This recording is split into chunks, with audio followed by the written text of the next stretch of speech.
Hey everybody, welcome to XZ Chat. I'm Serge. I'm Rob. I'm Gen Z. I'm Gen X. And today we are doing another music reaction. So what we're going to do is we're going to pull up the wheel and whatever it lands on is what we'll react to for today. So Rob, you have the honors. I got the honors this time. All right. Yep. Pick a good song for us, will you? The pressure is on. Let's see. Let's see.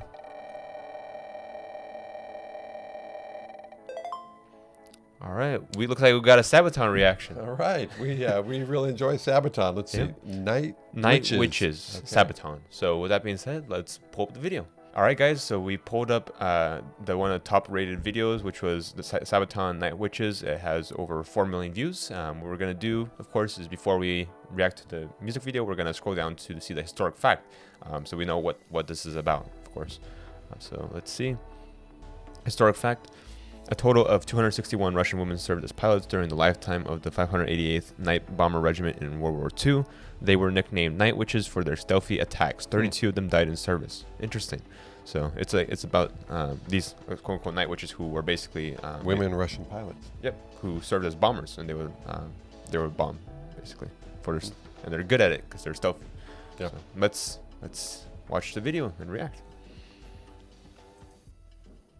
All right, ready? Turn up and let's play that song. Let's do it. All right, here we go.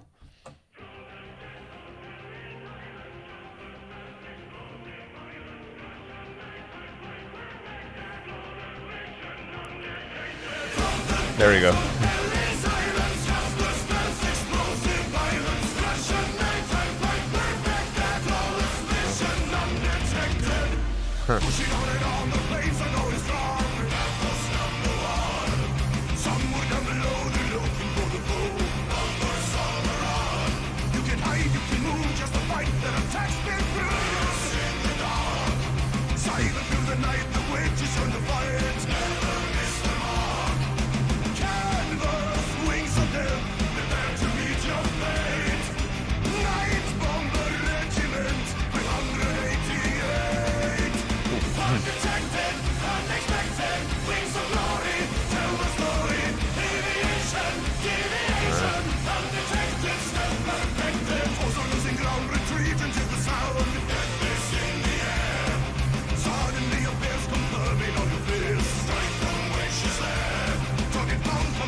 Wow, that was a very rapid start. Mm-hmm. I noticed at the start there it was a little bit like blown out, like this audio was kind of distant, and then all of a sudden like jumped in. Yeah. I'm curious because for the lyric video I noticed that they used these biplanes, which I thought were more used during World War One. Yeah, and said this was World War II. So I'm wondering if it's just used for the lyric video or if they did use these kind of more older plane models. I'm assuming they had some more modern bomber models. They sure did, right? Yeah. But I'd be curious if they were also just using leftover equipment, and because there were women, maybe they gave the women regimen the older planes and reserved the newer ones for the men. Just thinking about the way of thinking back then. I don't know. I think it was pretty fair. I mean, I think the Soviet Union, generally speaking, treated men and women as equals in a lot of the. That's what I've read actually. Yeah, I read especially in the military. Right. There could be women officers. I forgot if it was in the defense of Moscow. Managing men. Yeah, I forgot if it was in the defense of Moscow or what conflict, but there's a previous famous involvement where a lot of women were stationed on anti-aircraft guns. So they'd be on these anti-aircraft turrets, they'd be shooting down German fighter planes as they were attacking. So it's pretty interesting. Here we have some pilots as well. I'm curious to learn more about the history behind this one. So we'll of course check out the Sabaton history video after this. Sure. So, ready to continue? Yep.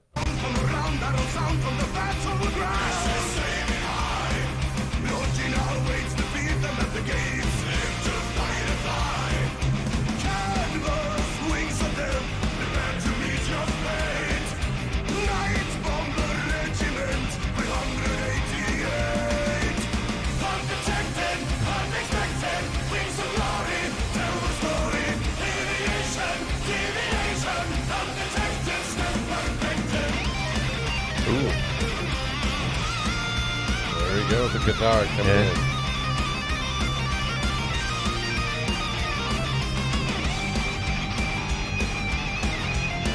Yeah, great guitar.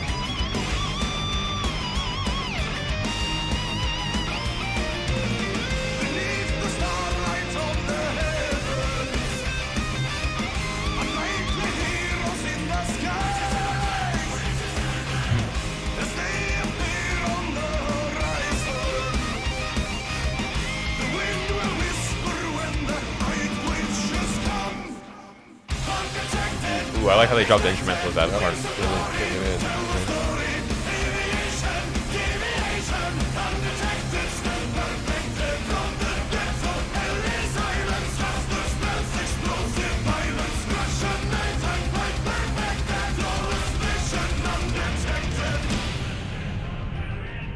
Wow. Right there, did you notice how the instrumentals were bouncing back and forth? They're like dun dun dun dun dun dun dun dun. It was a cool little effect. Let me play it back.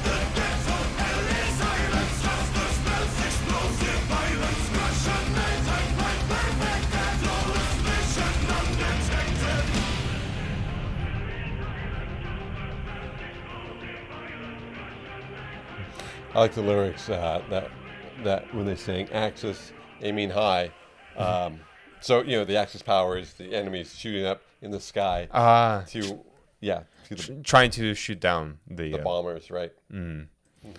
yeah. I think this one is very literal. In the sense that it's like saying, talking about the stealthy, how they're like the 588th, how the bombers are like being very stealthy. They're decisive in the way that they attack and that they attack their targets. I like how at the very beginning they did kind of the faded out audio, and then they like came back in with like much more in your face with it. And then the song is very rapid. I think this is the most rapid song we reacted to by Sabaton so far.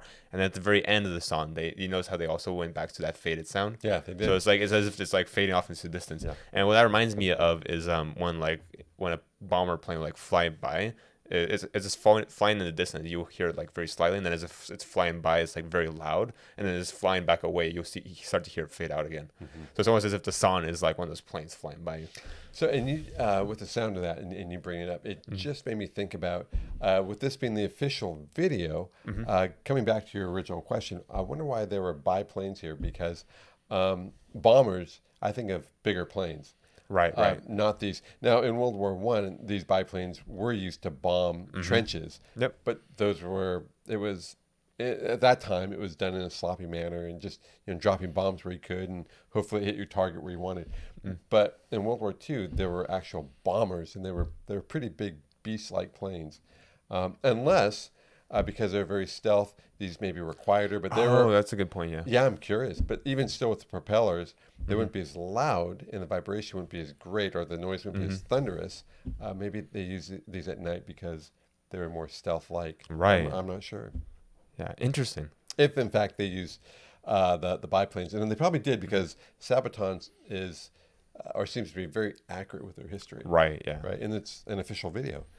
But cool song, and had to make that comment about the video too. Yeah, I enjoyed it as well. Yeah.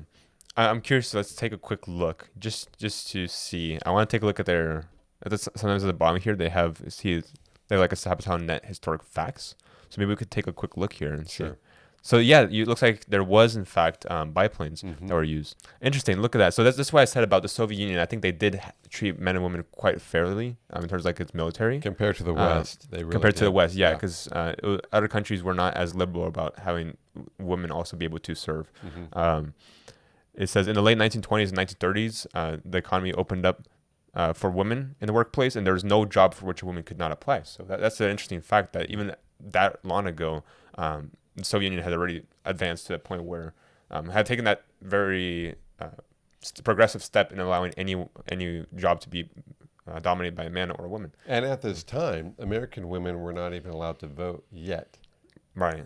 Wow. Yeah. Yeah. Suffrage wasn't. Gosh, I'm out with the history. I believe 1922. So yeah, it seems like here's kind of the reasoning behind that. Why the Soviet Union took that progressive step was because Soviet propaganda wanted them to join the workforce and steer the great machines of modernization. And the most fantastic symbol of that particular age of machines was the airplane. Many of them were inspired by Soviet heroine Marina Raskova, who set world records for long-distance flights, showing that what pilots and planes from the Soviet Union could achieve. So it sounds like this was a very smart move by the Soviet Union, which was basically having instead of just having half your workforce, just only the men involved. If you have the men and the women, you have your entire country, like every single person, ready for like mobilization. So like everyone's actively participating and contributing towards the war effort. And this was a prelude to even space, because I had read a long time ago that there were Soviet female astronauts, which Right. for the Western countries, that was not even a thought. It would not have happened. So just curious. And so that was also an influence with communism, they were trying to spread it into Western countries, especially with the U.S. The attraction of equality or greater equality with men and women in this way. Yeah. And then, of course, lots of Soviet women, they also flocked to the military as nurses, signalers, or anti-aircraft gunners, which is what I mentioned. I think it was the defense of Moscow. I'm not sure if that's the right conflict or not, but I do remember women play a significant role as anti-aircraft gunners. And so that's something that's mentioned here I as didn't well. know that. Yeah, that's something. Interesting piece there for me to learn of. Yeah. The experienced female pilots of the flying clubs served as instructors and advisors for male recruits, but were not. That's interesting. So the experienced female pilots were allowed to train male recruits for like the Air Force, but they're not allowed to fly into combat themselves. So at least it seems like initially. The argument was that there were enough male pilots available, so they wanted to use more male pilots because it's more dangerous. They're sending them into combat, and they didn't want to send the women into combat on planes. It looks like. Marina Raskova, however, was determined to make a difference. With her influence in Moscow's political circles as a hero of the Soviet Union, she appealed to Joseph Stalin himself and got permission to create 3 all-female flying units. Interesting. The 586th Fighter Regiment, the 587th Heavy Bomber Regiment, and the 588th Night Bomber Regiment. So that's the stealth bombers that the Stalin's about. And so, interesting. So she went directly to Stalin and asked a petition that this be allowed, right? Yeah. And of course, that's how we got this done and the history behind it. It was a good thing she wasn't shot or killed. So natural leader. She was known to do that indiscriminately. Raskova was a natural leader, and her call for volunteers was soon answered by hundreds of young women all over the Soviet Union. It's interesting.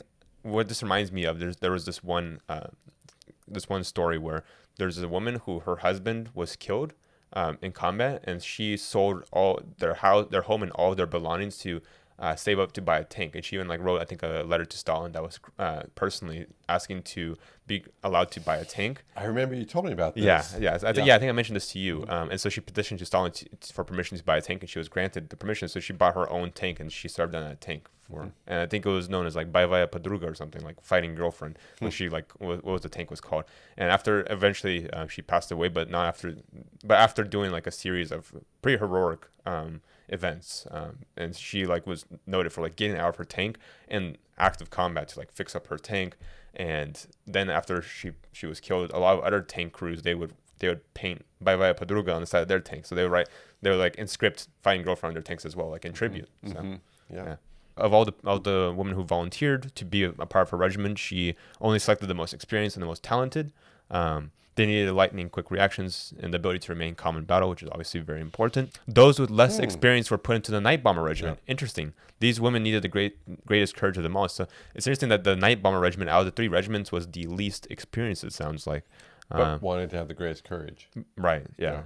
The Night Bombers were to fly the Polikarpov U-2, a flimsy biplane compared to a modern dive bomber. That's why we were confused. We were wondering, this doesn't look like a World War II modern bomber. They're given the older equipment. I wonder if it was because they were the least experienced out of the 3 units. Yeah. I'm guessing the other 2 units, they were outfitted better gear. It had 2 cockpits, one for the student and one for the instructor. It was a small and slow aircraft made from lightweight plywood and percal.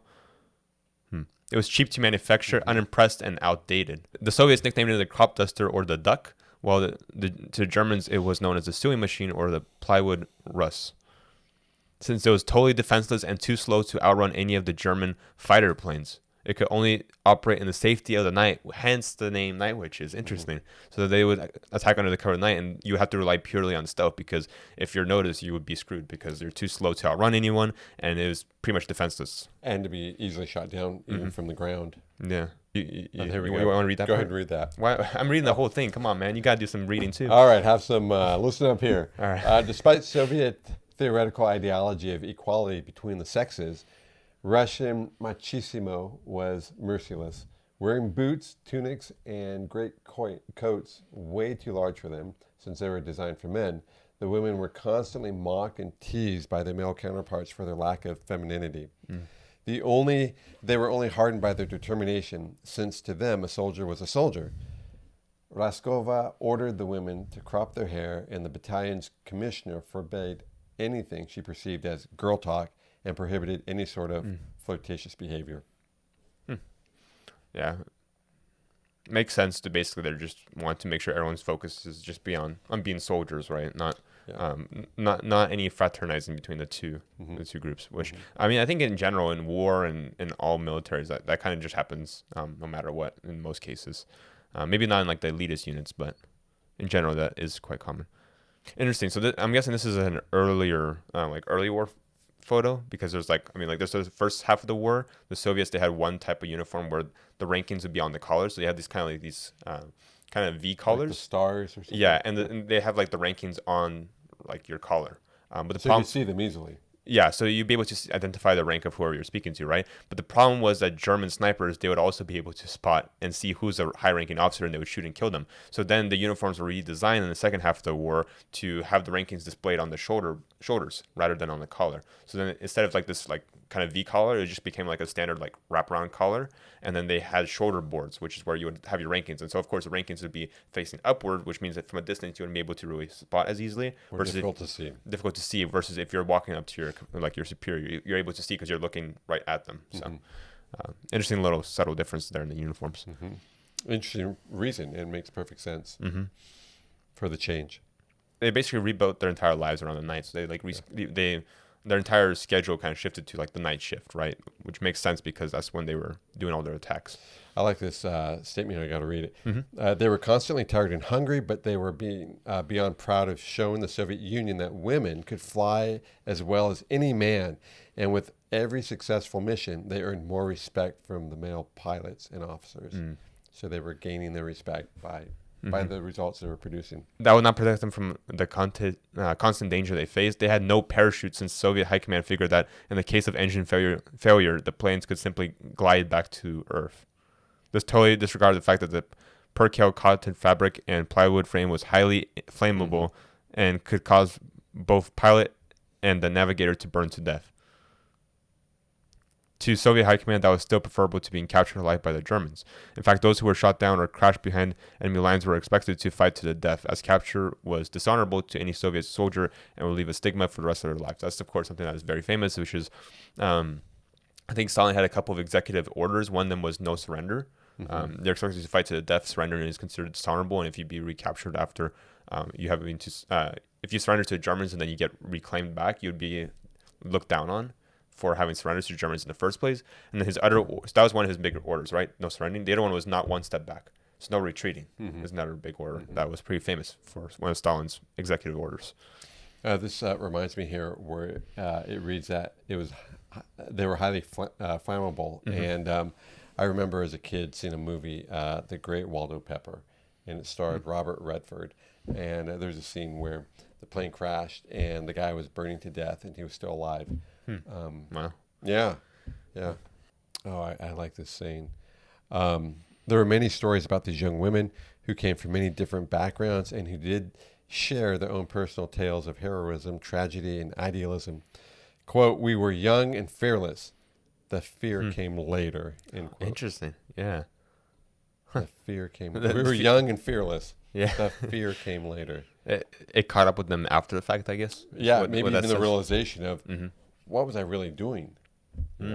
That being said, we hope you guys enjoyed the video. It was very interesting for us not only to hear the song, we also read a little bit of the history on Sabaton's website. And of course, we'll be checking out the Sabaton history video after this, so we will get kind of the full context behind it. And I'm sure Indy and Idell will do a great job summarizing, as he always does. He always does. So, yeah.